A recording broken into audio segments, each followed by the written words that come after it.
Europe visa king મારી જોડે છે, હું રાજા જોડે બેઠો છું. તમે શા માટે આ ત્રણેય દેશો કરતાં યુરોપમાં જવા માટે ભલામણ કરો છો?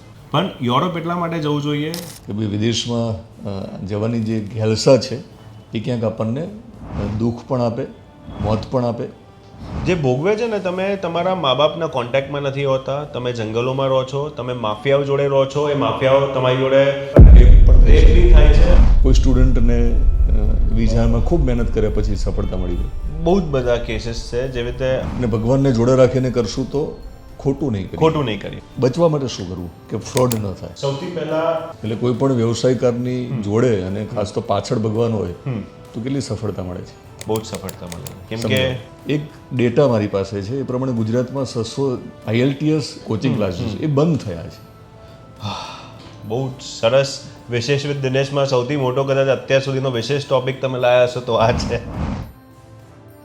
નમસ્કાર, વિશેષ વિથ દિનેશના વિશેષ પોડકાસ્ટમાં તમારું સ્વાગત છે.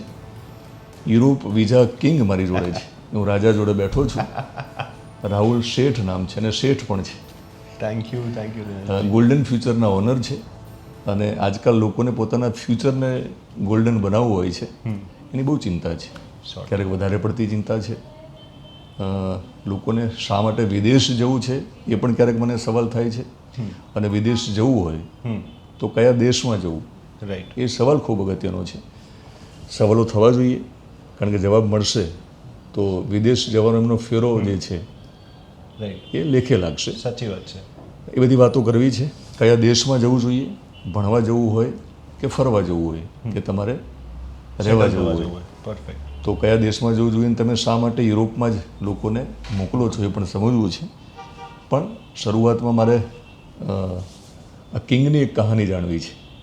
ઓકે. કે નાની ઉંમરે તમે તમારો પોતાનો વ્યવસાય કર્યો, તમે ઉદ્યોગ સાહસિક બન્યા. આમ તો જૈનના રગે રગમાં સાહસિકતા હોય છે, પણ સંઘર્ષ પણ હોય છે. એક સફળતા મેળવ્યા પહેલાંની સફરને પણ સમજવાની મજા આવતી હોય છે. તો ગોલ્ડન ફ્યુચર આ કંપનીની સ્થાપના કેવી રીતે થઈ? અમે લોકો 2017થી અમદાવાદમાં છે. મારે પહેલાં પોતે ભણવા જવું હતું બહાર, મારે ફ્રાન્સ જવું હતું. ત્યારે અમદાવાદમાં ફ્રાન્સ માટે કોઈ કન્સલ્ટન્ટ હતું નહીં. હવે નાની ઉંમરે 21-22 વર્ષના છોકરાને મા બાપ એટલું સિરિયસલી લે નહીં, કદાચ અત્યારે બી નહીં લેતો હોય. મારું છોકરું જસ્ટ થયું છે એટલે હું બી એને નહીં લઉં, પણ એવું એક મેન્ટાલિટી છે. એટલે મેં જ્યારે મારા પેરેન્ટ્સને કીધું કે આપણે ફ્રાન્સની આ કોલેજમાં 20 લાખ રૂપિયા વર્ષની ફીસ ભરવાની છે, એટલે પપ્પાએ આજુબાજુ બધે પૂછવાનું ચાલુ કર્યું. ફ્રેન્ડ સર્કલમાં પૂછે, રિલેટિવ્સમાં પૂછે, કોઈ USMનો ફ્રેન્ડ હોય એમને પૂછે કે આ બધું તું ક્યાં તારો છોકરો અત્યારે ખોટી લાઈને છે, ફ્રાન્સમાં જવાતું હશે કે તું અમેરિકા મોકલ, આટલા ખર્ચવા જ છે, તો કેનેડા મોકલ, ઓસ્ટ્રેલિયા મોકલ. પછી અમે લોકોએ મેં કીધું પપ્પા આપણે કોઈકને મળીએ, આ તો તમે તમારા સર્કલમાં પૂછો છો, આપણે બહાર પૂછીએ. તો કન્સલ્ટન્ટ્સ પાસે ગયા, પણ કન્સલ્ટન્ટ્સ બી કોઈ ફ્રાન્સ કરતું નહોતું. એટલે બધાએ સાદી ભાષામાં કહું તો મને ટોપી પહેરવાની કોશિશ કરી એમાં કે ભાઈ આપણે ઓસ્ટ્રેલિયા જતો રહે, US જતો રહે, આ ખોટું છે, આ ખોટું છે. પણ મારું વિઝન બહુ ક્લિયર હતું કે મારે ક્યાં જવું છે. એટલે મેં ખોટી ટોપી કોઈને પહેરવા દીધી નહીં. મેં મારું ભણવાનું અહીંયાથી પતાવ્યું, પણ મારા માઇન્ડમાં હતું કે જેવી રીતે મારું વિઝન એ વખતે ક્લિયર હતું, ફ્યુચરમાં લોકોનું વિઝન ક્લિયર થશે ત્યારે લોકો ફ્રાન્સ જવા માંગશે, ફ્રાન્સ છે વડે યુરોપ જવા માંગશે. અને મને એ ખબર હતી કે આ ઇન્ડસ્ટ્રીમાં પૈસા બહુ છે, કેમ કે હું બધે જ્યારે કન્સલ્ટેશન માટે જતો ત્યારે ઓફિસીસ બહુ મોટી મોટી હતી. મેં કીધું સાલું છોકરાઓને મોકલીને લોકો આટલું બધું કમાઈ લે છે એટલે બહુ વિદેશમાં ગયા વગર નવાઈની વાત છે. એકદમ ફેન્સી ઓફિસીસ, 50 માણસનો સ્ટાફ હોય, અને તો બી કે અમે ફ્રાન્સ નથી કરતા. એટલે મને કે આ કંઈક દાલમાં કુછ કાલા હે, કે આ પૈસા બહુ છે ઇન્ડસ્ટ્રીમાં. એટલે આપણે આ બિઝનેસ લાઇનમાં વિચારીએ અને યુરોપનું વિચારીએ કે આજે નહીં પણ 10 વર્ષ પછી લોકો જશે. અને જ્યારે લોકો જવાનું ચાલુ કરશે ત્યારે હું યુરોપ વિઝા કિંગ બની જઈશ, કેમ કે ત્યારે કોઈ કરતું નહોતું જ્યારે મેં ચાલુ કર્યું ત્યારે. એટલે એ રીતે મેં બિઝનેસની સ્થાપના કરી. સૌથી પહેલું કન્ટ્રી અમે પોલેન્ડ ઉપાડ્યું, કેમ કે હવે સીધું યુરોપ નવું કન્ટ્રી ઇન્ટ્રોડ્યુસ કરું. પહેલી વાર માર્કેટમાં પીઝા લાવને સીધું કહું કે KS ચારકોલ નીચે 1000 રૂપિયાનો પીઝા મળશે તો કોઈ ખાવા આવશે નહીં. મારે ચાલુ કરવું પડે, કદાચ અમદાવાદનું લાઈવ જસુબેનથી ચાલુ કરવું પડે કે 120 રૂપીસનું વેચીશ તો લોકો ટ્રાય કરવા આવશે. એવી રીતે મેં યુરોપમાં 3.5 લાખ રૂપિયાવાળી પ્રોડક્ટ જે પોલેન્ડ હતી એનાથી મેં કરિયરનું સ્ટાર્ટ કર્યું કે 3.5 લાખમાં ફીસ, એર ટિકિટ, મારી ફીસ, એમ્બેસી ફી, ઇન્સ્યોરન્સ બધું આવી જશે. એટલે જે મા બાપ હતા કે 3.5 લાખ છે, એકવાર ટ્રાય કરીએ, ભલે એકવાર જતા રહ્યા તો એવું સમજશું કે છોકરો 1 વર્ષનો એક્સપિરિયન્સ લઈને આવ્યો, કંઈ નહીં તો એક માણસ તરીકે બદલાઈને આવ્યો. તમને રોકીશ, કારણ કે તમારી ફ્લાઇટ છે ને, આટલા અનુભવના કારણે તમે બહુ સ્પીડમાં ચલાવો છો, પણ ક્યાંક રોકાવું પડતું હોય છે. સાચી વાત છે. એક જગ્યાએ રોકાઈએ પાછા, ફરી પાછા આપણે ટેક ઓફ કરીએ. તમે અનુભવની વાત કરી છે, તો આજે તો અનુભવ છે તમારી જોડે, પણ તમે જ્યારે વ્યવસાય શરૂ કર્યો હશે ત્યારે કેટલી ઉંમર હતી? ઓકે, મારી મેં જ્યારે સ્ટાર્ટ કર્યું ત્યારે મારી એજ હતી 22. ઓકે, 22 વર્ષની ઉંમરે વર્ષની એજ હતી. કેટલી નાની જગ્યામાં અને કેટલી મૂડીરોકાણ સાથે અને કેટલા સ્ટાફ સાથે તમારી શરૂઆત થયેલી? મારા પેરેન્ટ્સ એક વેલ ટુ ડુ ફેમિલીમાંથી આવતો હતો, એટલે એકદમ પૈસાનો અભાવ નહોતો. મારા પપ્પાની ઓફિસ હતી, એ મારી જે જૂની ઓફિસ છે બાજુમાં, એ ઓફિસ અમારી પોતાની હતી, એટલે એમને એ ઓફિસ સ્પેસ મને આપી. હવે મેં એમની પાસે એવી રીતે મૂડી માંગી અને મારા પપ્પાએ બી મને એ રીતે કીધું, મારે MBA કરવા જવું હતું, કેટલો ખર્ચો છે? 20 લાખ રૂપિયા છે. પપ્પાએ કીધું 20 મને પોસાતું નથી, 15 પોસાય છે, હું તને 15 લાખ રૂપિયા અને મારી ઓફિસ આપું છું. અગર તે આ 15 લાખ રૂપિયા ગુમાવી દીધા તો હું કંઈ તને પૂછીશ નહીં, નો ક્વેશ્ચન્સ આસ્ક્ડ, હું સમજી જઈશ કે તારે જે MBAમાં શીખવાનું હતું એ તે શીખી લીધું. અને અગર તે 15 લાખ રૂપિયા કરતાં વધારે કરી લીધા તો તું એવું સમજજે તારે ક્યારે MBAની જરૂર હતી નહીં. એવી રીતે ઘરની ઓફિસમાં 15 લાખ મૂડી સાથે, અને 15 લાખ મૂડીનું બી બાયફર્કેશન એવું હતું કે 2 જણ, આજે અમે લોકો 20-22 જણ સ્ટાફમાં છે, બીજા બધા ટીમ ઓવરઓલ 25 જણા છે ટોટલ થઈને. તો એ વખતે 2 જણનો પગાર 15 30,000 એ ઓફિસનો ઇલેક્ટ્રિસિટી બિલ, એક ઓફિસ બોયનો પગાર 10,000, એમ કહીને મહિને વર્ષે 6-7 લાખ રૂપિયા હતી સેલરી એક્સપેન્સ 15 લાખમાંથી. Marketing expense was 3 lakh. આ રીતે મેં બાયફર્કેટ કર્યું હતું. અને બાકીનું બફર મની, કે કંઈક જરૂર પડી, કંઈક ઓફિસમાં સિસ્ટમ લાવવાની થઈ, કંઈક પ્રિન્ટિંગ, બધું સ્ટેશનરી પ્રિન્ટ કરવાનું થયું, એ રીતે. સવાલ મેં એટલા માટે કર્યો કે ખર્ચો તમે કરો ત્યારે તમે રિટર્નની અપેક્ષા રાખો છો. તમે થોડુંક એક તમારી દીર્ઘદ્રષ્ટિના કારણે તમે યુરોપનું વિચાર્યું. લોકો ઇઝીલી અમેરિકા અને કેનેડા જવા માટે તૈયાર છે, તો તમને શું વાંધો હતો?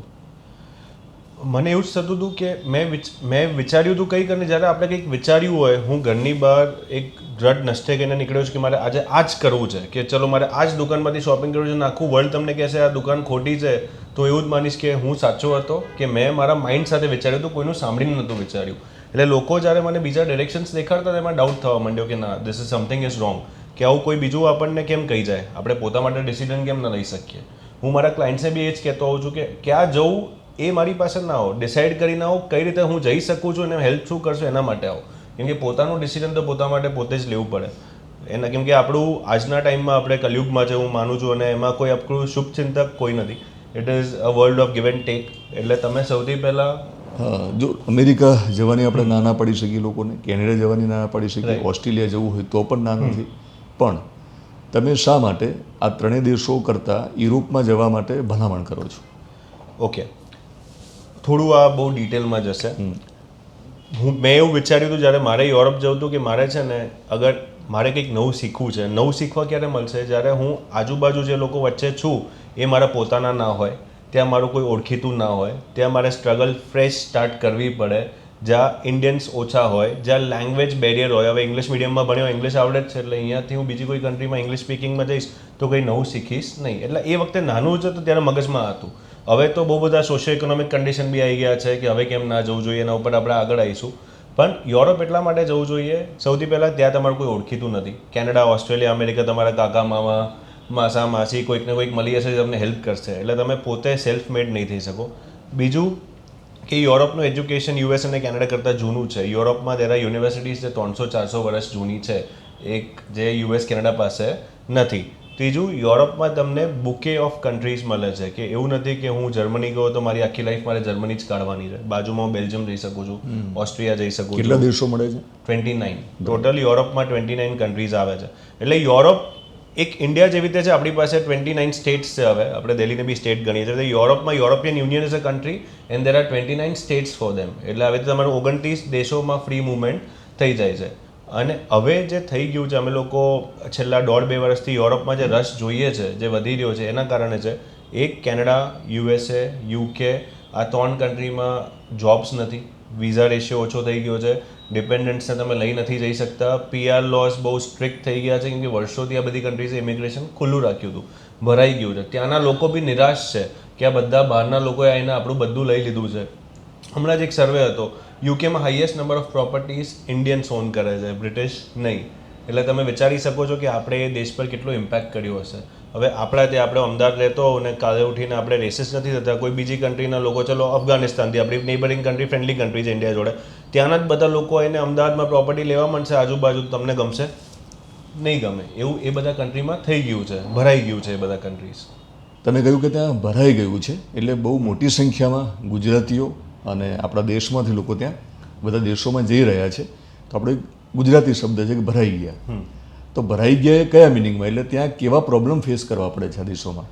ઓકે, એ દેશોમાં ચલો સ્ટાર્ટિંગથી છોકરો સૌથી પહેલાં જાય એટલે એનું ઘર ગોતે, કેમ કે એની માટે રહેવા માટે ઘર હોવું જોઈએ. તો સૌથી પહેલું છે હાઉસિંગ શોર્ટેજ. એ બધી કન્ટ્રીઝમાં હાઉસિંગ શોર્ટેજ છે. સેકન્ડ, છોકરો જાય તો બીજા દિવસથી જોબ ગોતવાની ચાલુ કરે, કેમ કે ઘરે દર મહિને ઇન્ડિયાથી લાખ રૂપિયા મંગાવવા પપ્પા માટે સહેલું નથી મોકલવા, જ્યારે બહાર ઓલરેડી ફીસ ખર્ચીને મોકલ્યો હોય. તો job shortage, part time job મળતી નથી. ત્રીજું, ભણવાનું પતે એટલે પ્રોફેશનલ જોબ ગોતવા નીકળે. હવે એ પ્રોફેશનલ જોબ શોર્ટેજ એ બી હવે છે નહીં. ચોથું, કે આટલા વર્ષો હવે ત્યાં ભણ્યો છે, 2 વર્ષની વર્ક પરમિટ છે, નાની મોટી જોબ કરી, 5 વર્ષ કાઢ્યા, પછી એને ઇન્ડિયામાં સેટ નહીં થાય, એટલે એ ત્યાં PR ગોતે કે હું પરમનન્ટલી અહીંયા કઈ રીતે રોકાઈ શકું છું. ને આ બધી કન્ટ્રીઝે PRની બી રૂલ્સ બહુ ટાઈટ કરી નાખ્યા છે, એટલા ઇઝી રહ્યા નથી. એટલે બહુ બેઝિક લેંગ્વેજમાં 4 વસ્તુ. પહેલો પગ મૂકતા સાથે ઘર નથી મળતું હવે. બીજું, કે ઘરની બહાર નીકળો, મળી ગયું ઘર, તો પાર્ટ ટાઈમ જોબ નથી મળતી જેનાથી તમે એઝ અ સ્ટુડન્ટ સર્વાઈવ કરી શકો. ચલો કોઈક રીતે પાર્ટ ટાઈમ જોબ, ઘર મળી ગયું, ભણવાનું પત્યું, એના પછી ત્યાં રહેવા માટે પ્રોફેશનલ જોબ જોઈએ, કેમ કે તમે પાર્ટ ટાઈમ જોબ પર આખી લાઈફ કાઢી શકો ને 31 વર્ષે સબવેમાં કામ ના કરી શકો, કોઈને ગમવાનું નથી, તો પછી એ નથી મળતી. ચોથો અને મેઇન પોઈન્ટ દિનેશભાઈ, કે હવે તમે ત્યાં ભણ્યા, તમે ત્યાં 2 વર્ષની વર્ક પરમિટ કાઢી, એના પછી તમને જોબ કરી, પણ છેલ્લે PR મળ્યું નહીં, તો આ 10-12 વર્ષ પછી જ્યારે પાછા આવવું પડે છે ત્યારે એવું થઈ જાય, ધોબીકા કુત્તાના ગડકાના ગાટકા, કેમ કે તમે ત્યાં અડધી લાઈફ કાઢી, અચાનક સ્ક્રેચથી પાછું સર્જન અહીંયા ઇન્ડિયામાં કરવાનું આવે તો તમે ક્યાંય નથી રહેતા. એટલે આ 4 પોઈન્ટના લીધે બહુ ડિફિકલ્ટ થઈ ગયું છે. સૌથી પહેલો અગેન બ્રીફમાં કહી દઉં કે લોકો સમજી, પગ મૂકતા સાથે ઘર નથી મળતું, ઘર મળી ગયું તો પાર્ટ ટાઈમ જોબ નથી મળતી, પાર્ટ ટાઈમ જોબ મળી ગયું તો ભણ્યા પછી પ્રોફેશનલ જોબ નથી મળતી, અને કદાચ આ 3 પહેલાં ઘર, part time job, professional job મળી ગઈ તો PR નથી મળતું. તમે અત્યાર સુધી જે વાત કરી એ સમજી પણ ગયા હશે, પણ ઘણીવાર આપણને 2-3 સવાલો હોય, એમાં રિપીટેશન પણ હોય. ઘણીવાર થોડું ડિટેલમાં સમજવું હોય સામેવાળાને, કેવું કે આ નથી કરવું તો આ શા માટે કરવું. તો ચલો આ દેશમાં ના જાય એ લોકો, તમારી વાત માની લીધી, તો યુરોપમાં જવા માટેના હજુ વધારે ફાયદા તમે ડિટેલમાં સમજાવી શકો કે શા માટે યુરોપમાં જ જવું એમને? ઓકે, આપણે એવું કદાચ સ્ટાર્ટ કરીએ તો શાના માટે બહાર જવું એનાથી, તો મારા માટે તો જે લોકો જોવે છે એમને બી ગમશે. હા, તો શા માટે બહાર જવું એમ? ભણવા, ઓકે, ફરવા અને રહેવા, 3 જે ઓપ્શન છે. ઓકે, હવે હું અંદરથી બહુ નેશનલિસ્ટ માણસ છું, મને મારા કન્ટ્રી માટે બહુ પ્રાઉડ છે. હવે ઇન્ડિયાથી શા માટે બહાર જવું? સૌથી પહેલાં, અગર તમને ઇન્ડિયામાં જે નડે છે એ છે આપણું પોપ્યુલેશન, જે સારું બી છે ને ખરાબ બી છે. આ પોપ્યુલેશનમાં તમે કંઈ બી કરશો ધંધો તો સર્વાઈવ કરી શકશો, બટ ગ્રોથ લેવો હશે એ ડિફિકલ્ટ છે, કેમ કે કોમ્પિટિશન બહુ છે. હવે એક સ્ટુડન્ટ જે 22 વર્ષે જોબ ભણીને નીકળે છે અને એનું પહેલી જોબ ગોતે છે કે પહેલો બિઝનેસ ચાલુ કરે છે, એને આવનારા 4 વર્ષમાં, એક નાનો એક્ઝામ્પલ આપીશ, અમદાવાદ જેવા સિટીમાં અગર એનો 1.5 લાખ રૂપિયા પગાર કે 1.5 લાખ રૂપિયા પર મંથ અર્નિંગ બિઝનેસથી દેખાય છે, તો એને બહાર જવાની જરૂર નથી. ભલે હું મોકલું છું, પણ તમને અગર 25-26, અત્યારે જે માણસો 25-26 વર્ષના છે, અમદાવાદમાં રહે છે, એ લોકોનો અમદાવાદમાં 1.5 લાખ રૂપિયા પગાર છે, તો ક્યાંય જાઓ નહીં, તમારી લાઈફ અહીંયા સારી છે. નથી તો પહેલાં બહાર જતા રહો. હવે બહાર એટલા માટે જવાનું કહું છું, હવે અમદાવાદમાં કે ગુજરાતમાં કે ઇન્ડિયામાં બેઝિક સેલરી જે આપણે કમાઈએ છીએ એનાથી આપણે સારી લાઈફ જીવી શકતા નથી. આપણે ત્યાં કોઈને આપણે ડિગ્રેડ નથી કરતા, પણ ખાલી એક એક્ઝામ્પલ સાઇડ કહું છું, આપણે ત્યાં જે પેટ્રોલ પંપ પર કામ કરે છે એ માણસ સારું ખાઈ નહીં શકે, સારી રેસ્ટોરન્ટમાં જઈ નહીં શકે, કેમ કે એના પગારનો મોટો પાર્ટ જતો રહેશે. કેમ કે આપણા ત્યાં પ્રાઇઝીસ દરેક ગવર્મેન્ટના કંટ્રોલમાં નથી, સ્ટેટ વાઇઝ ચેન્જ છે, ઇન્ફ્લેશન બહુ વધી રહ્યું છે. જ્યારે બહારની કન્ટ્રીઝમાં, ભલે કોઈ બી કન્ટ્રી હોય, યુરોપ હોય કોઈ બી કન્ટ્રી, ત્યાં પ્રાઇઝીસ બધી વસ્તુના બેઝિક નીડ્સના, ફૂડ, અકોમોડેશન અને પાણી, એનું ગવર્મેન્ટ કંટ્રોલમાં રાખવાની કોશિશ કરે છે કે બેઝિક માણસ કમાતો તો બી એ સારું ખાઈ પી શકે. એટલે જ તમે જોયું હશે કે ત્યાં લોકો પેટ્રોલ પંપ પર કામ કરતા હશે પણ આઈફોન વાપરતા હશે. કેમ કે સારું ખાતા હશે, સારા નાઇકીના સ્નીકર્સ પહેર્યા હશે. એનું કારણ જે છે ગવર્મેન્ટે પ્રાઇઝીસ કંટ્રોલમાં રાખ્યા છે. એટલે એક કારણસર બહાર જવું પડે. અગર આપણે અહીંયા નથી કમાતા, આપણને અહીંયા સ્કોપ દેખાતો નથી, તો બહાર જાઓ. અગર દેખાય છે તો ઇન્ડિયા કરતાં સારી વસ્તુ કોઈ નથી. હવે આપણે આવીએ યુરોપમાં. હવે નેચરલી આપણે બહાર જઈએ છીએ, શેના માટે જઈએ છીએ? એક, સારી લાઈફ માટે, બીજું પૈસા કમાવા માટે. આ 2 વસ્તુ જ છે. બીજું માણસ એના માટે બહાર, એના સિવાય કોઈના માટે બહાર જતો નથી. હવે યુરોપમાં સારી લાઈફની વાત કરું તો યુરોપ એટલા બ્યુટિફુલ કન્ટ્રીઝ છે, ત્યાંનો લોકો એટલા સારો છે કે વર્ષોથી ખાલી ટુરિઝમ પર ચાલે છે. કોઈ કન્ટ્રી ટુરિઝમ પર ક્યારે ચાલે? જ્યારે એકચ્યુઅલમાં એની પાસે આપવા માટે બહુ બધું હોય, લોકોને ત્યાં જઈને સારું ફીલ થતું હોય તો જ લોકો ત્યાં જવાના છે. એટલે સારી લાઈફનો ક્વેશ્ચન ત્યાં સોલ્વ થઈ જાય છે. અને હવે વાત કરીએ કમાણીની, જે આપણે લોકો અહીંયાથી બહાર જાય છે. હવે ત્યાં યુરોનો પ્રાઇસ અત્યારે ₹95 ચાલે છે, જ્યારે $87-88 ચાલે છે, કેનેડિયન CAD 65 ચાલે છે, ઓસ્ટ્રેલિયન ડોલર 62-63 ચાલે છે. તો આ બધા કન્ટ્રીઝ કરતાં વધારે થવું. UK પાઉન્ડ ચલો 105 અત્યારે ચાલે છે, પાઉન્ડ આગળ છે, પણ યુકેની અલગ જ સ્ટોરી છે, આપણે ધીરે ધીરે આગળ કહીશું. પણ તમને બે વસ્તુ માટે તમે બહાર જાઓ છો, એક સારી લાઈફ અને બીજું પૈસા માટે. એ બે વસ્તુ યુરોપ સોલ્વ કરે છે. અને ત્રીજું મોસ્ટ ઇમ્પોર્ટન્ટ, યુરોપ હજુ ભરાયું નથી. US છે તો US જે રીતે મારા મોહિત કાકા કહીને મારા કાકા છે, હી 75 રાઇટ નાવ. તમે પરમિશન આપશો તો એમનો બી ફોટો તમને મોકલીશ. એ 1962માં US ભણવા ગયા હતા. રાઈટ, હમણાં જ અમારા ફેમિલી ગ્રુપ પર શેર થયું કે વાઇલ મોહિત કાકા વોઝ લિવિંગ ટુ US, બધા હાર પહેરાવે છે અને આરતી કરે છે. એ વખતે એ ચાલતું હતું કે મોટી જર્ની હતું. એટલે એ ટાઈમથી લોકો જઈ રહ્યા છે. તો હજુ બી તમે આટલા વર્લ્ડ આટલું આગળ આવી ગયું છે, આટલું એડવાન્સ થઈ ગયું છે, તો તમે નવું કેમ નહીં કરો? રાઈટ, એટલે હવે યુરોપ હજુ ભરાયું નથી. યુરોપ મારા ખ્યાલથી પહેલાં લોકો જવાના માસમાં, એટલે નાના મોટા તો વર્ષોથી જતા હશે, જે આપણને ધ્યાન નથી, પણ મોટા સંખ્યામાં જવાનું ચાલુ થયું 2017થી, જે મેં જોયું હતું. અને હજુ 29 કન્ટ્રીમાં 8 વર્ષ કંઈ ના કહેવાય, એટલું કંઈ ભરાયું નથી. હમણાં જ અમે એક સેમિનારમાં હતા, ત્યાં ફ્રાન્સના સ્ટુડન્ટ્સના આંકડા આવતા હતા. ફ્રાન્સમાં ગયા વર્ષે 2024માં ખાલી 9,000 લોકો ગયા છે. કેનેડામાં ગયા વર્ષે 2.5 લાખ એપ્લિકેશન્સ હતા. એટલે કેટલું થયું? કોઈ ગ્રાફ બની જ ન શકે. કદાચ ફ્રાન્સ તો દેખાશે બી નહીં ગ્રાફમાં, 2.5 લાખ સામે 9,000. એટલે હજુ ત્યાં સ્કોપ છે, ફ્રાન્સની એકલી નહીં, યુરોપની દરેક કન્ટ્રી માટે. આમ છતાં હું તમને એક સવાલ એ કરું છું કે તમે કીધું કે આ દેશમાં હવે આજે યુરોપમાં લોકો ઓછા જાય છે, જે દેશોમાં જાય છે ત્યાં જવાનું બંધ કરે ને એ દેશોમાં જે બધું મળી રહ્યું છે એમને, જીવન ધોરણ, ભણવાનું, પછી પૈસા, એ બધું જ અહીંયા મળે એમ છે. હા, એટલે હું તમને થોડું કરેક્ટ કરીશ. હું એવું નથી કહેતો કે બંધ કરી દો તમે, એ દેશો સારા જ છે, અત્યાર સુધી બહુ જ સારા હતા, લોકો બહુ જ ગયા છે. બટ હવે આપણી જે નીડ છે જીવન ધોરણને સેટલ થવું, એ ત્યાં મળવી અઘરી થઈ ગઈ છે, કેમ કે ત્યાં બી પોપ્યુલેશન વધી ગયું છે. આપણે અહીંયાથી બહાર કેમ નીકળીએ છીએ? આપણી પોપ્યુલેશન માટે. હવે બહાર જઈને બી એ જ પોપ્યુલેશન ફેસ કરવાની હોય એ અઘરું થઈ જાય છે.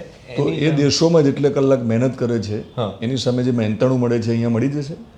યુરોપમાં યસ મળી રહેશે. યુરોપમાં બેઝિક પે, અગર આપણે યુરોપના કન્ટ્રીઝ 3 પાર્ટમાં ડિવાઇડેડ છે, કેમ કે 29 કન્ટ્રી છે, 4-5 કન્ટ્રી નથી. Tier 1, tier 2, tier 3. Tier 1 countries એટલે તમે Finland, Denmark, Sweden, Netherlands, Germany, France. Tier 2 એટલે સ્પેન, પોર્ટુગલ, માલ્ટા. શોર્ટમાં બતાવું છું. ટિયર 3 એટલે ચેક રિપબ્લિક, લાટવિયા, લિથુએનિયા, હંગેરી. દરેક કન્ટ્રીમાં એ કન્ટ્રીના એક્સપેન્સ પ્રમાણે તમને ત્યાંના હિસાબથી સારામાં સારું મળી રહેશે.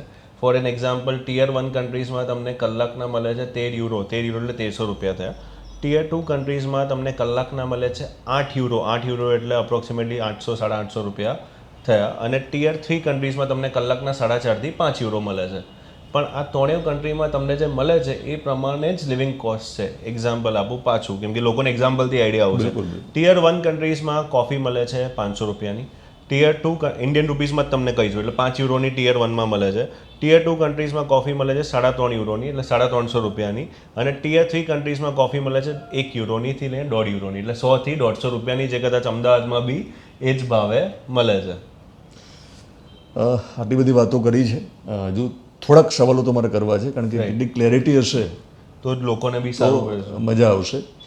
એક ડેટા મારી પાસે છે, એ પ્રમાણે ગુજરાતમાં 600ની આસપાસ IELTS જે ક્લાસીસ છે, કોચિંગ ક્લાસીસ, એ બંધ થયા છે. બહુ જ સરસ. વિશેષ વિથ દિનેશમાં સૌથી મોટો કદાચ અત્યાર સુધીનો વિશેષ ટોપિક તમે લાવ્યા હશો તો આ છે. અને જે લોકો જોઈ રહ્યા છે, ગૂગલ કરો 600 IELTS coaching institute shut down in Gujarat. અને આ 7-8 દિવસ પહેલાંના ન્યૂઝ છે. તમે બહુ અપડેટેડ છો, બહુ જ સારું કહેવાય. હવે સૌથી આપણે આમાં બી હું કદાચ થોડો ટાઈમ લઉં, ચાલશે? તો લોકોને બી ગમશે. હા, IELTS કોચિંગ, હું આના સખ્ત અગેન્સ્ટ છું.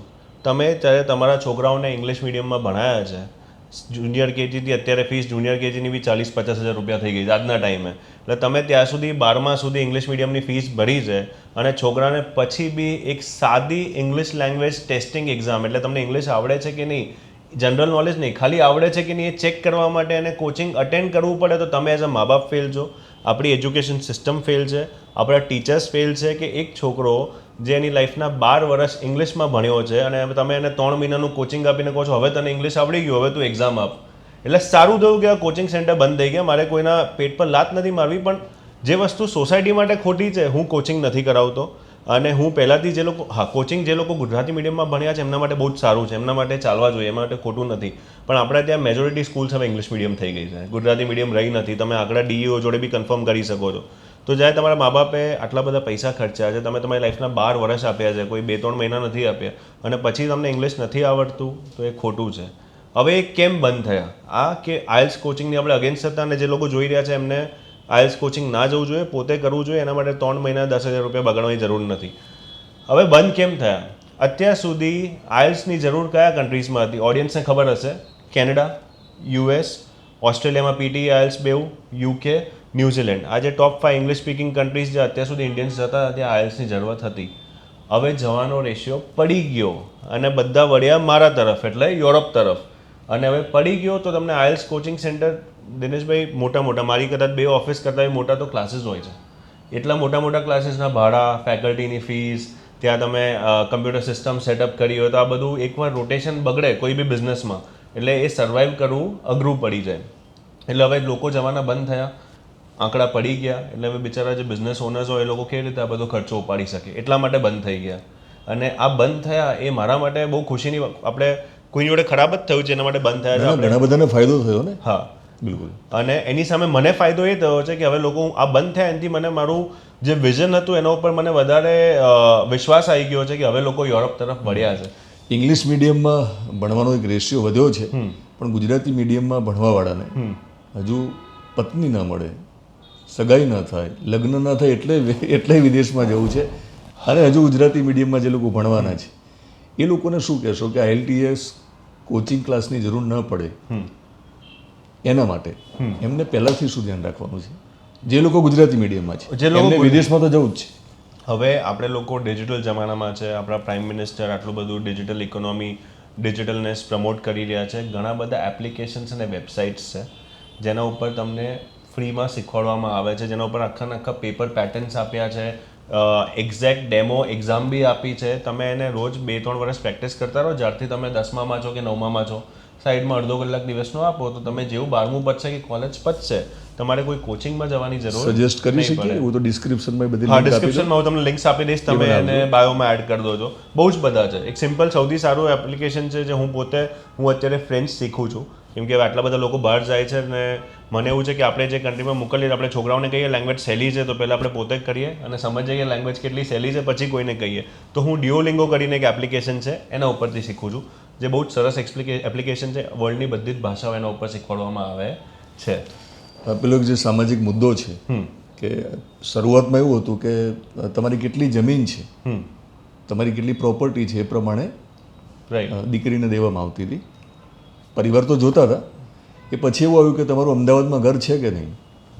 હવે એવું છે કે તમે વિદેશમાં છોકરો છે કે નહીં. હા, આ તમે તો હું તમને કહીશ કેમ કે તમે આટલા બધા સારા પર્સનાલિટીઝને મળતા હો છો, જે લોકો પોલિટિક્સ સાથે, એન્ટરટેનમેન્ટ સાથે, બધી આખા સોસાયટીના અલગ અલગ ફિલ્ડના જે મહાનુભાવો છે, તો એમને કહી શકો કે એ લોકો બી સોસાયટીને કહે કે આ એક વિચારધારા જ ખોટી છે.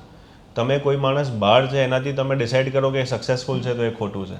એ હું બી નથી માનતો અને મને બી નથી ખબર પડી રહી કે કેમ ચાલી રહ્યું છે. એક એક્ઝામ્પલ આપું, મારે ત્યાં છોકરો જેનું નામ નહીં લઉં, એ મારે ત્યાંથી સાયપ્રસ જાય છે. એ છોકરો છે ને અત્યારે 18 વર્ષનો છે, બેચલર્સ કરવા જાય છે. એટલે એ જ્યારે પહેલી વાર આવ્યો, મેં કીધું ભાઈ આટલી નાની ઉંમરમાં અહીંયા બેચલર્સ પતાય, એટલે 7 લાખ રૂપિયા વર્ષના આપવાની જરૂર નથી અને માસ્ટર્સ કરવા જા. મેં એને ઓનેસ્ટ ઓપિનિયન આપ્યું. મને કહે સર મારો કન્સેપ્ટ અલગ છે. મેં કીધું શું કહ્યું ભાઈ, કન્સેપ્ટ શું અલગ છે? કે સર હું નહીં કરું, બહાર નહીં જાઉં તો મને કોઈ છોકરી નહીં આપે મારા સમાજમાં. મેં કીધું કે આ કયો સમાજ, અને આ સમાજને તારે કેવું જોઈએ કે ભાઈ તમારું વિચારધારા જ ખોટી છે. તારા પેરેન્ટ્સે બી ફાઇટ કરવું જોઈએ કે છોકરો બહાર છે, તારી 18 વર્ષ ઉંમર છે, એ 3 વર્ષ ત્યાં રહેશે એટલે લોકોને થશે 21-22 વર્ષે કે ના આને છોકરી આપવા જેવું છે. એટલે દેટ ઇઝ વેરી રોંગ. અને મને પોતે ખબર નથી પડતી ઘણી બધી વાર જ્યારે મારી પાસે આવા કેસીસ આવે કે લોકો કેમ આવું વિચારે છે. ડંકી ફિલ્મ જોઈ છે આપણે, અને એ આખી જે પરિસ્થિતિ જોઈ પછી ડર લાગે કે ભાઈ વિદેશમાં જવાની જે ઘેલસા છે એ ક્યાંક આપણને દુઃખ પણ આપે, મોત પણ આપે. તો એ વાસ્તવિકતાઓ જે તમે જુઓ છો ખૂબ નજીકથી, એના વિશે લોકોનું ધ્યાન દોરો કે શા માટે એ ડંકી ફિલ્મ જોવી જોઈએ, ન જોવી હોય તો, અને જોયા પછી એમાંથી શું શીખવા જેવું છે. બહુ જ સારી વાત કીધી. ડંકી ફિલ્મ ખબર નહીં એટલી બધી ચાલી નહીં, પણ એક્સ્ટ્રા ઓર્ડિનરી પિક્ચર છે, કેમ કે રાજકુમાર હિરાણીએ રિયલ લાઈફ જે લોકો જોડે થાય છે એ જ એમને ડેપિક્ટ કર્યું છે.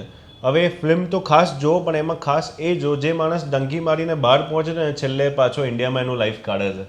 શાહરૂખ ખાન છે કે મેઇન કેરેક્ટર છે, જે બહાર ગયો આટલા વર્ષો કાઢ્યા પણ સેટલ થયો ઇન્ડિયામાં. કેમ? એને ખબર પડી ગઈ કે હું જે ખોટા રસ્તે ગયો છું એ રસ્તો સારો રસ્તો છે નહીં. સૌથી પહેલાં ડંકી રૂટની વાત કરીએ. ડંકી રૂટ બહુ ફેમસ હવે થવા માંડ્યું છે, લોકોને ખબર છે. ઓડિયન્સ યુટ્યુબ કરશો ને તમે કે ભાઈ મારે અહીંયાથી ડંકી રૂટ મારીને યુએસ પહોંચવું છે, તો તમને આખા મેપ્સ મળશે, તમને આખા ટ્રાવેલ પ્લાન્સ મળશે કે કઈ રીતે જવાય. એટલે આવા બધા તત્વો છે બહાર જે લોકોને મગજમાં બધું નાખી રહ્યા છે.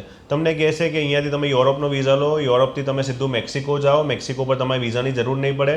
મેક્સિકોમાં જઈને પોલીસને સામેથી કહી દો કે હું તમારા કન્ટ્રીમાં ગેરકાયદેસર આવ્યો છું, મારી પાસે પાસપોર્ટ નથી, મને અહીંયા રહેવા દો. એટલે મેક્સિકન ગવર્મેન્ટ તમને ડિટેન્શન સેન્ટરમાં નાખશે, ત્યાં તમારા કાગળિયા બનશે, પછી તમે ત્યાંથી બહાર કાઢશો કે હવે જાઓ તમે ડિટેન્શન સેન્ટરમાં આવી ગયા, તમારું નોટ થઈ ગયું, હવે તમે મેક્સિકોમાં જોબ ગોતો. પછી મેક્સિકોથી એ બોર્ડર પર જશે, જે યુએસ મેક્સિકોની બોર્ડર છે, અને વારંવાર ત્યાંથી કૂદવાનો ટ્રાય કરશે સામેવાળી સાઈડ જવા માટે. એટલે આ જર્ની 6 મહિનાની છે. અને આ એક એક્ઝામ્પલ આપ્યું. આવા તો ઇજિપ્તથી બી રૂટ જાય છે, આવા યુકાડોરથી બી જાય છે, પનામાથી જાય છે.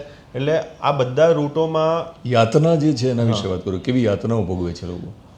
કારણ કે આ જોઈને પાછા શીખતા નહીં, આ તો તમને સમજાવવા માટે કીધું છે. હા, કે આવું ના કરાય, કેમ કે Yes. જે ભોગવે છે ને, તમે તમારા મા બાપના કોન્ટેક્ટમાં નથી હોતા, તમે જંગલોમાં રહો છો, તમે માફિયાઓ જોડે રહો છો, એ માફિયાઓ તમારી જોડે ડ્રગ્સ બી સામે સાઈડ મોકલાવડાવે છે. તમે ઇનકેસ ડ્રગ્સ સાથે પકડાઈ ગયા તો આખી લાઈફ તમારે ત્યાંની જેલોમાં કાઢવી પડશે. એ લોકો તમારી પાસે પૈસા જેટલા લઈને ગયો એ ચોરી લે છે. એ લોકો તમને 4-4, 5-5 દિવસ ખાવાનું આપતા નથી. તમારી પાસે એમનું બધું બાથરૂમ બી સાફ કરાવડાવે. જે છોકરીઓ હોય એમની પાસે જે ના કરવાવાળી વસ્તુઓ કરે, રેપ પણ થઈ રેપ બી શકે. થાય છે. અને આ બધી સ્ટોરીઝ રિયલ લાઈફ સર્વાઈવર્સ જે લોકો ડંકી મારીને પહોંચ્યા છે ને, એ લોકોની બી સ્ટોરીઝ યુટ્યુબ પર છે. એ લોકો પોતે લોકોને કહેવા માંગે છે કે ના આવતા, અમે તો ભૂલ કરી, અમે આ રસ્તો અને આ બધી જે તમે કીધું કે વે પહોંચવાનો છે એ બધું ભોગવીને અહીંયા આવ્યા છે, પણ અહીંયા કંઈ ગોલ્ડ છે નહીં. ઇંગ્લિશમાં કહે છે grass is always greener on the other side. આ એટલે એવું નથી હોતું. ગોલ્ડ નથી, પણ આમ છતાં ઘણાને પોતાનું ફ્યુચર ગોલ્ડન હોય એવી અપેક્ષા હોય છે, રાઈટ. અને નિષ્ફળતા મળે, અને તમે એમનું ફ્યુચર ગોલ્ડન બનાવવા માટે સફળ રહ્યા હોય એવું કોઈ કેસ સ્ટડીની વાત કરી શકાય? કોઈ સ્ટુડન્ટને વિઝામાં ખૂબ મહેનત કર્યા પછી સફળતા મળી હોય? બહુ જ બધા કેસીસ છે. જેવી રીતે હમણાં જ એક વિડીયો મારા રિસન્ટ કેસની વાત કરું, મારા ઇન્સ્ટાગ્રામ પર એક વિડીયો અપલોડ થશે. એમનું નામ છે રોહનભાઈ, બરોડાથી છે. એમની એજ છે 36 યર્સની એજ છે. એ વિડીયોમાં બી બોલે છે 2016થી લઈને 25 સુધી એ બહાર જવાનું ટ્રાય કરતા હતા. 9 વર્ષ, અને 9 વર્ષમાં 9 રિજેક્શન લીધા છે એમને.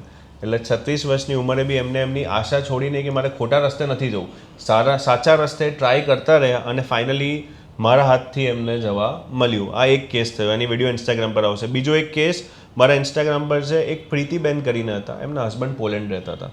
એમના લગ્ન થયે 12 વર્ષ થઈ ગયા હતા, અને હસબન્ડ 7 વર્ષથી પોલેન્ડ હતા, અને પ્રીતિબેનના 8 રિજેક્શન આવેલા હતા. પોલેન્ડ એમને લેતું નહોતું. પછી મેં પોલેન્ડ માટે એક લેટર લખ્યો 13 પેજનો. એમની બી વિડીયો છે ઇન્સ્ટાગ્રામ પર ને લેટર બી છે, એટલે ખાલી કહેવા માટે નથી કહેતો.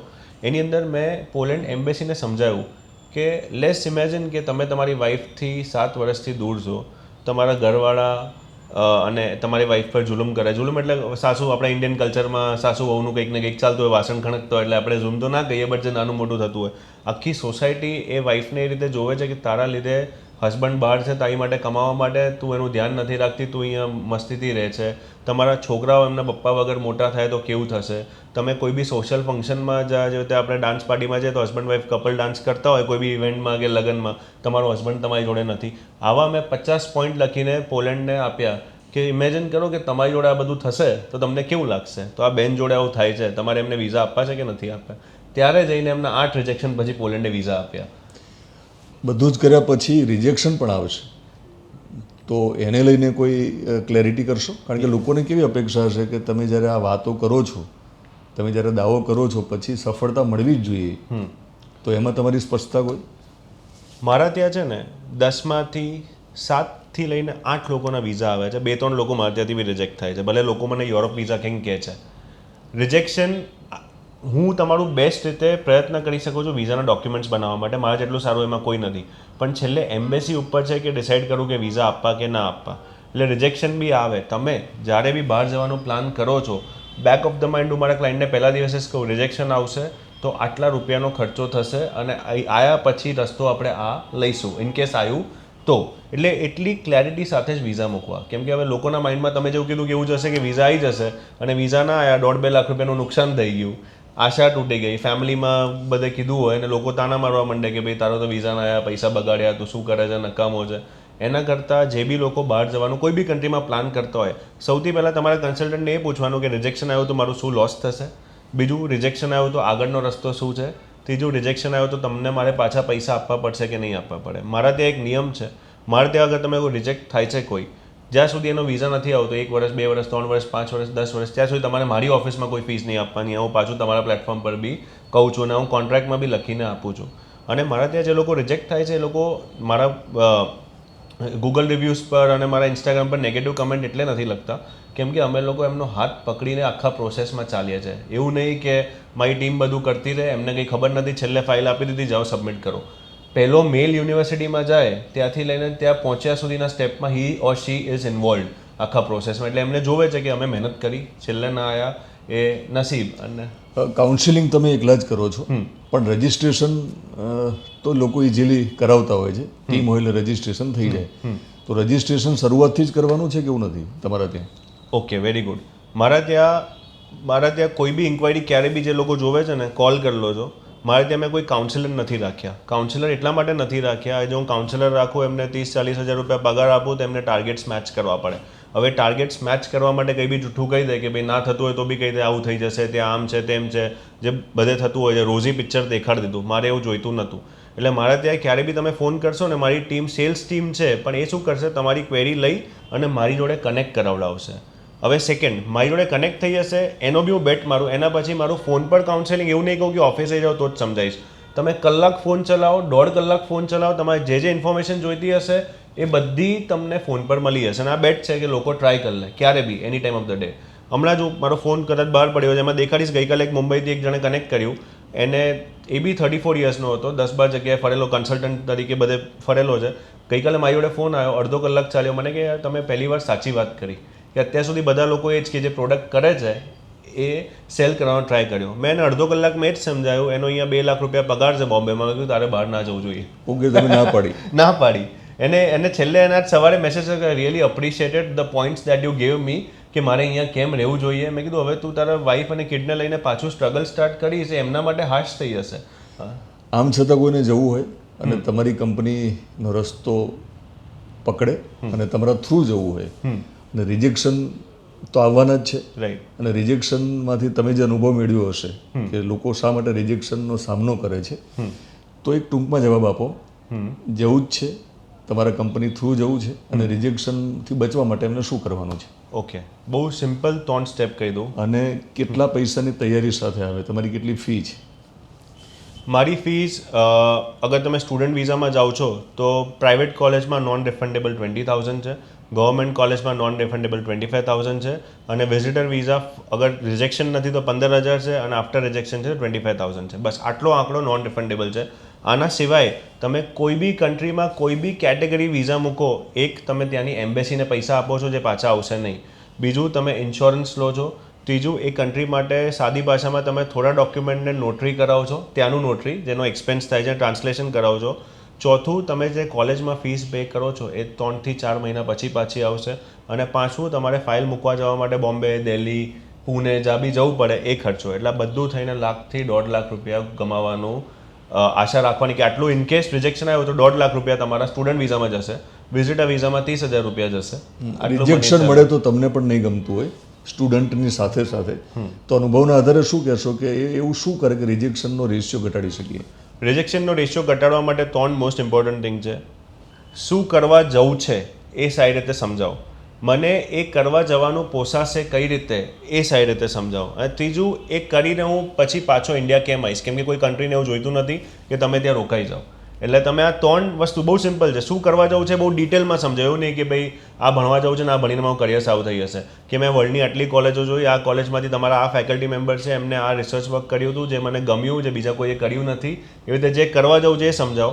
મારા પપ્પા બીજું પોસાશે કઈ રીતે, કે મારા પપ્પા દર વર્ષે 7 લાખ રૂપિયા કમાય છે, મારો ઘર ચલાવવાનો ખર્ચો 30,000 રૂપિયા છે અમદાવાદમાં, તો બીજા 3.5 લાખ રૂપિયા બચે છે, એ 20 વર્ષથી કામ કરે છે, તો અત્યારે 70 લાખ રૂપિયા એમની પાસે કોર્પસ પડ્યું છે, એમાંથી આટલા હું ખર્ચીશ, તો એ સમજશે એમ્બેસી. અને ત્રીજી પાછો કેમ આવીશ કે મારા મા બાપ અહીંયા છે, તમારી કન્ટ્રીમાં અગર હું જોબ ગોતીશ તો મને આ લેવલની જોબ મળશે, એની સામે મારો આટલો ખર્ચો થશે, છેલ્લે બચત આટલી થશે. અહીંયા આવીને બેંગ્લોરમાં આઈટીમાં જોબ કરવા જઈશ તો મને આ 20 લાખ રૂપિયાનું એલપીએ મળશે, એમાંથી લિવિંગ કોસ્ટ 10 લાખ રૂપિયા કાઢી લઈશ તો બી 10 લાખ રૂપિયા વધશે, છેલ્લે સરબત છે. પણ ઇન્ડિયામાં મારું ફૂડનું કન્વિનિયન્સ ઇઝી રહેશે, રહેવાનું ઇઝી રહેશે, લેંગ્વેજ ઇઝી રહેશે. આ રીતે સમજાવો. બચત ન હોય આમ છતાં આપણા દેશમાં એક ટ્રેન્ડ ચાલે છે, એક ફેશન ચાલે છે કે છોકરા છોકરીઓને તો આપણે પ્રાઇવેટ સ્કૂલમાં જ ભણાવવા જોઈએ, પ્રાઇવેટ કોલેજમાં જ ભણાવવા જોઈએ. તો તમે ક્યાંક એટલે વિદેશમાં તો આ જ વસ્તુ લાગુ પડવાની, તો તમે વિદેશમાં પણ સરકારી ઇન્સ્ટિટ્યૂટમાં ભણવાનો આગ્રહ રાખો છો, ભણાવવાનો? ઓકે, આને બી હું ટાઈમ લઈ શકું છું થોડું વધારે? બિલકુલ બિલકુલ. મારા ત્યાં મેં બહુ સારી પોલિસી રાખી છે. હવે જે લોકો જોઈ રહ્યા છે એમના નોલેજ માટે કહું છું કે તમે કોઈ બી કન્ટ્રીમાં પ્રાઇવેટ કોલેજમાં જાઓ ને તો ત્યાંની કોલેજો અમને 10% મિનિમમ અને મેક્સિમમ 25% સુધીનું કમિશન આપતી હોય છે. એટલે તમે 10 લાખ રૂપિયા ફીસ ભરો તો લાખ રૂપિયા તો આવવાના જ છે, કદાચ એમાંથી 2.5 લાખ રૂપિયા બી મને મળે. એટલે એ હું કરું જ છું પ્રાઇવેટ કોલેજ, એવું નથી કહેતો નથી કરતો, પણ મારું પ્રયત્ન એ હોય છે કે હું તમને ગવર્મેન્ટ યુનિવર્સિટીમાં નાખું અને તમારી પાસેથી 1.5 લાખ રૂપિયા કન્સલ્ટેશન લઈ લઉં, જે મને પ્રાઇવેટમાં મળવાનું હતું. એમ બી પ્રાઇવેટ મને આપવાની હતી, હું તમને કહીને લઉં છું કે તમારા સામેથી માંગીને લઉં છું. પણ ગવર્મેન્ટ યુનિવર્સિટીમાં તમારો ભણવાનો ફાયદો એ થશે, એક કે ફીસ તમારી 50% જેટલી બચી જશે, જ્યાં 10 લાખ છે તો અહીંયા 5 લાખ ભરવી પડશે તમારે. બીજું, ગવર્મેન્ટ યુનિવર્સિટીની રેકગ્નાઇઝેશન વધારે છે. ત્રીજું, ગવર્મેન્ટ યુનિવર્સિટીના કેમ્પસીસ બહુ મોટા છે યુરોપમાં, જે પ્રાઇવેટ કોલેજીસના નથી. કદાચ આ વિડીયો સાંભળીને અમારી ફિલ્ડના લોકો છે કહેશે કે આ શું કરી રહ્યો છે, કે વિડીયોમાં એને આવું બધું કહી દીધું, આ આખી ખુલ્લા ચિઠ્ઠા મૂકી દીધા. પણ હું મારા કોઈ બી ક્લાયન્ટ્સ મારી સામે બેઠા હોય છે ને એને બી એ જ કહું છું કે તમારે ફ્રાન્સમાં આ કોલેજમાં જવું છે, આ રહ્યો મારો કોન્ટ્રાક્ટ 20% મળે છે, આની સામે હું તમને આ ગવર્મેન્ટમાં અપાવું છું, ફીસ ઓછી છે, મને કંઈ મળશે નહીં, બટ હું તમારી પાસે લઈશ કેમ કે મારે બી ધંધો ચલાવવાનો છે, મારે બી 25 લોકોના ઘર ચલાવવાના છે, સેલરી આપવાની છે, એટલા માટે. તમે ખુલ્લા ચિઠ્ઠા માટે કદાચ કિંગ છો. દરેક ફિલ્ડની એક ડાર્ક સાઈડ હોય છે. તો બહુ મોટી મોટી ઓફિસીસ જોઉં છું, મોટો સ્ટાફ છે, તો એ ચિઠ્ઠા જરા ખોલીએ એમના. ઓકે, હવે અમારી ઇન્ડસ્ટ્રીની ડાર્ક સાઈડ સૌથી વધારે એ છે. પૈસા ક્યાંથી આટલા બધા એમની જોડે આવે છે, મારે એ સમજવું છે. ઓકે, અમારી ઇન્ડસ્ટ્રીમાં સૌથી પહેલાં તમારો વિઝા આવે કે ના આવે, અમે લોકો તો કમાવાના જ છે. ખુલ્લા ચિઠ્ઠા કરો, હું બી કમાવાનો છું. મેં તમને કીધું હું 20,000 25,000 નોન રિફંડેબલ લઉં છું. એના ઉપરાંત અગર ઇન્સ્યોરન્સ મારા ત્યાંથી હોય તો મને એમાં બી કમિશન મળે છે, મારા ત્યાંથી નોટરી હોય તો મને એમાં બી કમિશન મળે છે. એટલે એક છોકરો એના વિઝા આવે કે ના આવે, કોઈ બી કન્સલ્ટન્સી 30-40,000 રૂપિયા કમાશે. આ તો પહેલો બેઝિક થયું. એટલે કોઈ બી. સેકન્ડ, કે તમે જે બી કોલેજમાં મોટી મોટી કન્ટ્રીઓમાં 15-15 લાખ રૂપિયા ફીસ ભરીને જાઓ છો, આની પહેલાં જે મેં કીધું કે કમિશનો મળે છે, જસ્ટ 10%થી લઈને 25% પોતે જ ગણતરી કરી લો. એટલે એક છોકરો જાય, કેનેડા ગયા વર્ષે 3 લાખ લોકો ગયા ફોર એન એક્ઝામ્પલ, તો કેટલા રૂપિયાનું કમિશન ઇન્ડિયામાં આવ્યું છે, એનાથી આ બધી ઓફિસીસ ચાલે છે. આ થયું બે સીધા લીટીએ કામ કરવા લોકોનું. હવે અમારી ઇન્ડસ્ટ્રીમાં ખરાબ કરનાર બહુ છે. તમે કોઈ બી પેપર જોઈ લો ને, રોજ એક આર્ટિકલ આવે છે કે આ એજન્ટે આ લોકોને 25 લાખનું છેતરી કાઢ્યું, આ એજન્ટે આ લોકોને 30 લાખનું કરી કાઢ્યું. અમારી ઇન્ડસ્ટ્રીમાં કોનમેન બહુ છે અને એનાથી ખાસ બચવું. અને કોનમેન જે કોનમેન શું કરે છે, સોરી, કોનમેન તમને જે રસ્તો તમને વિદેશ જવાનો સહેલો લાગે ને એ તમારું કોન છે, કેમ કે વિદેશ જવું બહુ અઘરું છે. તમને હું કહીશ આજે જઈને અહીંયાથી બોમ્બે શિફ્ટ થઈ જાઓ તો બી તમે મગજ હલી જશે. તો લોકો કહે તમને વિદેશ આમ કરીને કરી દઈશું, એટલે એ તમારી જોડે સ્કેમ જ કરે છે. એવાથી બચવું. વિદેશ જવાનો રસ્તો ટાઈમ કન્ઝ્યુમિંગ છે, બહુ લાંબો છે, સ્લો છે, બહુ બધા ડોક્યુમેન્ટ્સ જોઈએ. એ રસ્તો જે આવો ચાલે ને એ જ સાચો છે. અને કોન લોકો આમાં જ થાય છે, કેમ કે બધાને ઉતાવળ હોય, મારે તો જઈને કમાવું જ છે, મારે તો જતા જ રહેવું છે, 2 મહિનામાં નીકળી જ જવું. પપ્પાએ ખેતર વેચી કાઢ્યું, 30 લાખ રૂપિયા પડ્યા છે, કોઈ એજન્ટને ત્યાં હાલો પૈસા જતા રહો. એ બધા બિચારા સ્કેમ થાય. બચવા માટે શું કરવું કે ફ્રોડ ન થાય? ઓકે, સૌથી પહેલાં એ એજન્ટનું રેપ્યુટેશન ઓનલાઈન ચેક કરવું. જે રીતે અગર મારું રેપ્યુટેશન જોશો તો મારા ગૂગલ રિવ્યૂઝ પર તમને 500 રિવ્યૂઝ દેખાશે. મારા ગૂગલ ફોટોઝ પર હું નાનો હતો, જ્યારે દાઢી નથી ઉગતી ત્યારથી ઓફિસમાં બેઠો છું, ત્યારથી અત્યારે બેઠો છું, એ ટાઈપના બધા ફોટોઝ દેખાશે. તમને ખબર પડી કે આ માણસ આટલા વર્ષોથી એકને એક જગ્યાએ છે. ત્રીજું, એ લોકોના જે અમે લોકો દરેક ક્લાયન્ટને ટેગ કરીએ છીએ, તો એમના ક્લાયન્ટ જે લોકો એમના ક્લાયન્ટ દેખાડતા જ ન હોય, નંબર જ ના આપતા હોય કે ટેગ ના કરતા હોય, દેટ મીન્સ કંઈક એમને ખોટું કર્યું છે. ચોથું એ પોતાની જગ્યાએ બેસેલો હોવો જોઈએ. હું જે એરિયામાં છું મારી આજુબાજુ 5 કિલોમીટર રેડિયસમાં બધી સારી કન્સલ્ટન્સીસ છે, બધી 20-25 વર્ષ જૂની કન્સલ્ટન્સી છે એવી રીતે. એટલે બધાની પોતાની ઓફિસ છે. જે નાના નાના ભાડાની ઓફિસ લીધેલી હોય ને એ સ્કેમ કરીને ઉઠવા માટે જ છે. અને પાંચમું કે તમે એના ઓફિસમાં જઈને એનો સ્ટાફ કેવો છે એ સ્ટાફ જોડે ઇન્ટરેક્ટ કરો કે ભાઈ તમે અહીંયા કેટલા ટાઈમથી રહો. કોઈ સ્ટાફ એવો હોય કે હું 3 મહિના પહેલાં જ આવી છું અને મારું કામ આ કરાવે તો ડાઉટ શંકાસ્પદ છે. મારા ત્યાં મારો જે સૌથી જૂનો સ્ટાફ છે જે રીતે મિતવા છે મારી જોડે 2017થી છે, જ્યારથી મેં ચાલુ કર્યું ત્યારથી અત્યાર સુધી એ મારી જોડે છે. હેમંત છે તો એ બી 2018થી છે, આજે કેટલા વર્ષ થયા. એટલે એવો સ્ટાફ તમને જે કંપનીમાં મળશે ત્યાં તમને આઈડિયા આવશે કે ના આ કંપની લેજિટિમેટ કામ કરે છે, બહુ વર્ષોથી કામ કરે છે. અને આ બધું જોઈને જ જવું. અને જે કંપનીનું રેપ્યુટેશન ઓનલાઈન સારું હોય ને ત્યાં જ કરાવો એનું કારણ છે એનું રેપ્યુટેશન બગડવા નહીં દે. કેમ કે અમને ખબર છે કે કેટલી મહેનતથી રેપ્યુટેશન બને છે. હવે એને એક નેગેટિવ રિવ્યૂથી કે લોકો લખવા માંડે એનાથી સ્પોઇલ કરવા દઈશું નહીં. તમારા વિશે પણ ચકાસણી કરી લીધી, તમારાથી પણ બચવા માટે એમને બધું જ કરી લીધું. અને પછી તમારા ઠેકાણા સુધી પહોંચવું હોય તો એ તમારો સંપર્ક કઈ રીતે કરી શકે? સોશિયલ મીડિયા પણ હોઈ શકે અને તમારા પ્લેટફોર્મ જેટલા પણ છે. તમે અમારા ઇન્સ્ટાગ્રામ પર કોઈ બી ટાઈમ મેસેજ કરો, મારી ટીમ તરત રિપ્લાય આપીને મારી જોડે કનેક્ટ કરી દેશે. શું નામથી છે? ઇન્સ્ટાગ્રામ ગોલ્ડન ફ્યુચર નામથી છે, goldenfuture.education. અને તમે નીચે કમેન્ટમાં પ્લીઝ મેન્શન બી કરી દો છો તો લોકો પહોંચી શકે. બીજું મારી વેબસાઇટ છે www.goldenfuture.education. એના ઉપર બી તમે જેવી ક્વિક ઇન્ક્વાયરી નાખશો તરત મારી ઓફિસથી કોલ આવી જશે. ત્રીજું ગૂગલ GMB લિસ્ટિંગ પર અમારો નંબર મેન્શન છે ઓફિસનો. ત્યાં અમે લોકો અમદાવાદમાં CG રોડમાં છે, પણ અમારી પાસે પેન ઇન્ડિયાથી ક્લાઇન્ટ્સ આવે છે ઇન્સ્ટાગ્રામ પરથી. અને પાંચમું જે મારો નંબર હું વિડીયોમાં બી એકવાર કહી દઉં છું, કદાચ જે વિડીયો જોતો હોય 9924388811. એટલે આના ઉપર બી તમે કોન્ટેક્ટ કરી શકો છો, તરત આપણે ટચમાં આવી જઈશું. કોઈ બી ક્વેરી હોય અને તમારું કોઈ બી ડાઉટ, મારું એવું નથી કે મારે તે કરાવવા માટે જ મને કોલ કરો. તમારું પ્રોસેસ ક્યાંય ચાલતી હોય, તમને ડાઉટ હોય કે આ બરાબર ચાલી રહી છે કે નહીં, આ લોકો કામ બરાબર કરી રહ્યા છે કે નહીં, કે હું છેતરાઈ રહ્યો છું કે નહીં, તો બી મને કોન્ટેક્ટ કરો. મારે ત્યાંથી તમને સલાહ મળી હશે. બહુ બધી વાર થયું છે. ઓકે, હું મારા ઇન્સ્ટાગ્રામની વિડીયોઝમાં બી કહેતો છું વારવાર, દિનેશભાઈ તમે કે અટક્યા છો ભલે મારા ત્યાંથી કરાવો કે ના કરાવો, તમને કોઈ ડાઉટ હોય તો મને પૂછી લો, સલાહ તમને અહીંયાથી સાચી મળી હશે. મારા તરફથી અંતિમ સવાલ કે તમારી એક સલાહ આ લોકોએ માની લીધી કે આપણો દેશ જે હોય કે દેશ નથી, આ દેશમાં જ રહેવું જોઈએ. તો એક ઉદ્યોગ સાહસિક તરીકે તમારા અત્યાર સુધીના અનુભવના આધારે કોઈ પોતાનો વ્યવસાય કરવા માંગતું હોય અને એ લોકોને તમારી આ કહાની પ્રેરણાદાયી લાગી હોય તો શું કહેશો? એમને શું કરવું જોઈએ વ્યવસાયમાં? એટલે કઈ ભૂલો ન કરવી જોઈએ કમસે કમ?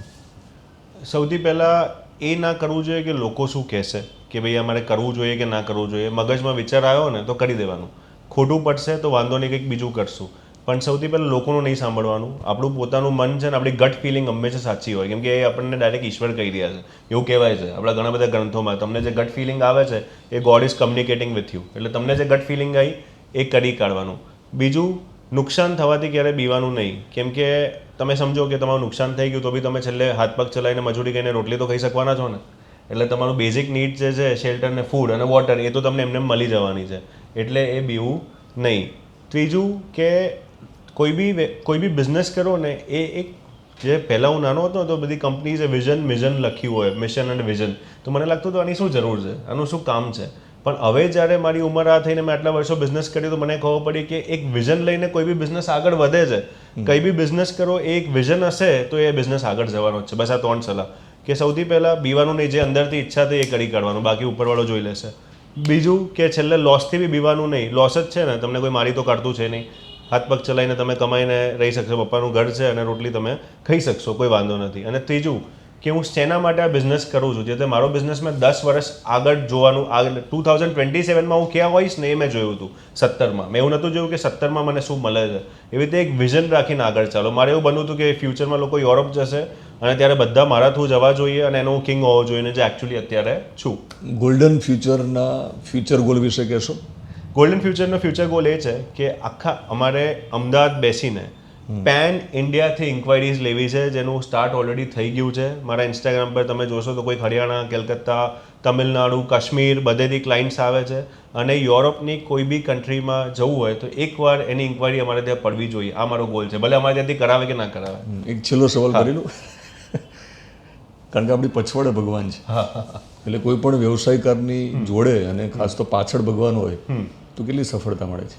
બહુ જ સફળતા મળે છે. કેમ કે એ એક એનર્જી છે અને તમે એની અંદર કોઈ બી ભગવાનનું નામ ના આપો પણ એક એનર્જી છે અને એની અંદર ફેથ રાખો. મારું સવારે સૌથી પહેલાં હું મારી ઓફિસના મંદિર આવું છું તો હાથ જોડીને કહું થેન્ક યુ કે તમે મને આજે અહીંયા આવવા દીધો અને મને આ સીટ પર બેસવા દીધો અને જેનાથી હું મારું પેટ ભરી શકું છું, મારા ઘરવાળા ખાઈ શકે છે અને મારી જોડે જે લોકો જોડાયેલા છે એ ખાઈ શકે છે. આ પ્રાર્થના સાથે કોઈ બી બિઝનેસ કરો ડેલી, એમાં તમને સફળતા મળશે જ. ને ભગવાનને જોડે રાખીને કરશું તો ખોટું નહીં કરીએ. ખોટું નહીં કરીએ કેમ કોન્શિયસ હંમેશા તમને ખરાબથી રોકશે. કોઈ બી બિઝનેસ કરે છે ને ઇટ ઇઝ ફોર પ્રોફિટ્સ. એ મારો ધર્મ છે. મારા ભાઈબંધ તો મારી પાસે વિઝા કરાવવા આવે છે તો બી હું પૈસા લઉં છું કેમ કે હું મારા ધર્મ જોડે છેતરપિંડી નહીં કરી શકું કે એ ફ્રીમાં નહીં આપી શકું. Business is my religion. એ મારા પ્રોફિટ માટે જ બિઝનેસ હોય. અગર ના કર્યો તો હું ખોટું કરું છું. એમની પાસે બી હકથી કહીને પૈસા લઉં છું કે ના આપવા પડશે. આ પૈસા ભલે આપણે નીચે જઈને પાર્ટી કરી નાખીએ 10,000 રૂપિયાની, એનો વાંધો નથી. પણ અગર તમે અહીંયા મારી પાસે કામ કરાવવા આપ્યા છે, મારા સગા મામા પાસે પૈસા લીધા છે, મારા ભાઈબંધો પાસે લીધા છે, પછી એમને એ પૈસાની ગિફ્ટ આપી દીધી છે. પણ બિઝનેસનું રિલિજનને ચીટ નહીં કરવાનું. Business is for profits but not in a wrong way. Negative ખોટું કરીને પ્રોફિટ નહીં કમાવાનું. ગોલ્ડન ફ્યુચર માટે best of luck. Thank you અને દિનેશભાઈ. ફરી એક જુદા પડાવે મળીશું. પાકું, ડન. બહુ મજા આવી ગઈ. અને જે લોકો યુરોપના કોઈ દેશમાં જઈને એક પોડકાસ્ટ કરીશું. ડન. આ હવે પાછું મારા વિઝન સ્ટેટમેન્ટમાં એડ કરી દઉં છું કે હવે નેક્સ્ટ ગોલ આવનારા 5 વર્ષમાં એવો હોવો જોઈએ કે હું ત્યાં બેઠા હોઉં ને ત્યાં બી આપણે પોડકાસ્ટ કરી શકીએ. બિલકુલ. એમાં તમે કલ્પના કરજો કે સામે દિનેશ સિંધો બેઠો. સોરી. ના એ બહુ જ સરસ. વગર મહેનતે મેં તમારી પાસે માંગી લીધું. થઈ જશે. મિત્રો, વિશેષ પોડકાસ્ટમાં વિશેષ વાતો કરી છે અને વિશેષ શબ્દ બહુ કિંમતી છે. એટલે મારી પણ એવી ઈચ્છા હોય કે તમે જ્યારે તમારો સમય કિંમતી છે, આજકાલ ડેટા ફ્રી છે, પણ તમારો સમય કિંમતી છે, ત્યારે તમે તમારો સમય કિંમતી કાઢીને જ્યારે આ વિશેષ પોડકાસ્ટ નિહાળો છો, એના અંતમાં જો તમને કોઈ ફાયદો થતો હોય તો મને લાગે છે કે મારો પુરુષાર્થ જે છે એ સફળ છે. હા, બિલકુલ. કોમેન્ટ્સમાં ખાસ લખજો કે તમને આ વિશેષ પોડકાસ્ટ વિશેષ લાગ્યો કે નહીં. ન લાગે તોય લખજો. તો અમને શીખવા મળશે. ભવિષ્યમાં આવી જ કોઈ વિશેષ વાતો સાથે વિશેષ પોડકાસ્ટમાં મળીશ.